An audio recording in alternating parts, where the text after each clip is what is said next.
Boogity, boogity, boogity. Let's go racing, boys. Racing nowhere. We're racing to nowhere for the next 2 weekends. We're racing on our ski boats, in our bikinis, with our beautiful hot wives. as I flash back to Talladega Nights, my smoking hot wife. Not you, Jeff. I'm sorry. Welcome in, Jeff. How are you?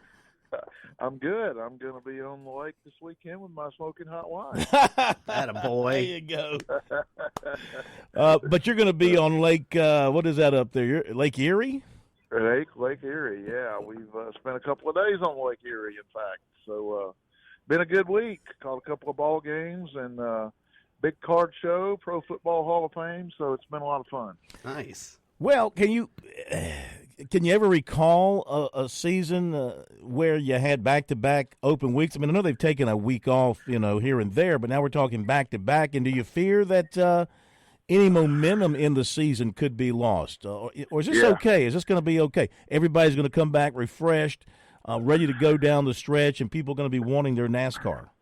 Yeah, certainly odd for sure. I mean, usually these guys usually get 2 weekends off a year, and now you got two in a row. And that's of course because of the Olympics and NBC having the Olympics for the next couple of weeks. But I think they're going to welcome this. You're joking about them going on the lake, but that's exactly what they're going to do. They're going to be on the lake. They're going to take some lengthy family vacations, and I think it'll be great for them. I think they'll come back recharged and re-energized, and I don't see it sapping any momentum. If you're running well and you're on top of your game, I think that should continue. And now you're giving your driver, and more importantly than the driver, the drivers, they work hard and they do their thing, but they get a lot more downtime than these crew guys do. So this is really important for them to get rested and get some family time and all that. So I think it'll be good for them. What'd you think of Indy last week? The multitude of accidents, the restarts, but you know what? I know one thing you were concerned about over the years of racing at the big track at Indy, the field getting stretched out and just having somebody run away and win by 3 or 4 seconds. At least we had a dogfight to the end.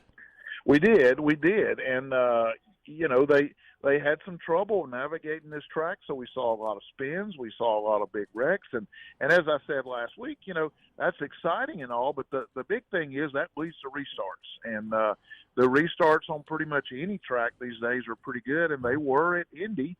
And the way it played out, we had a couple of late cautions. We had some excitement, some good restarts, and then Kyle Larson just sort of comes out of nowhere to steal the win. And that was really cool for him, I thought, particularly since what happened to him in the Indy 500. He was in a good spot in that race, had a bad pit stop. So he goes back to Indy a few months later and wins the Brickyard 400. So I think that's a pretty cool moment for him. Jeff Owens in the fast lane with us here tonight on Sports Talk. And, Jeff, back to your comments about the 2-week layoff here, vacation, so to speak. I saw where Rick Hendrick is totally shutting down Hendrick Motorsports because he wants his team to get out and go on vacation. It makes perfect sense. All his guys are already in the playoffs.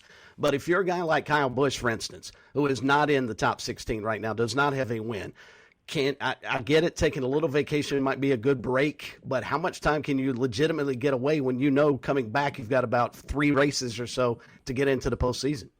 Yeah. Well, I'll tell you this: I don't think Kyle Busch's team's going on vacation. I think those guys are going to be working and trying to figure it out. And Kyle may take a little bit of time with his family, but I would say he's going to be focused on that race team too, because they got some issues to resolve. And you're right, they're running out of time. They've had a bad year.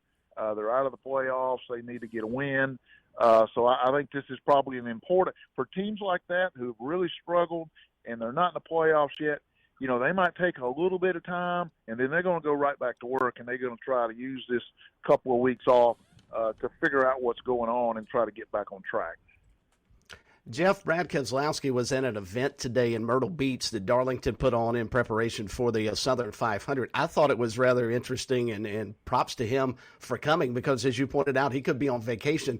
What does that say for these drivers that even though they probably should be taking some time off, they're still willing to help promote races at the racetracks? Yeah, they are. I mean, most of them are pretty good. And this sport sort of requires you to be that kind of guy because you got sponsors, and every time you make a public appearance, you're representing a whole series of sponsors, and that's important. That's part of your job.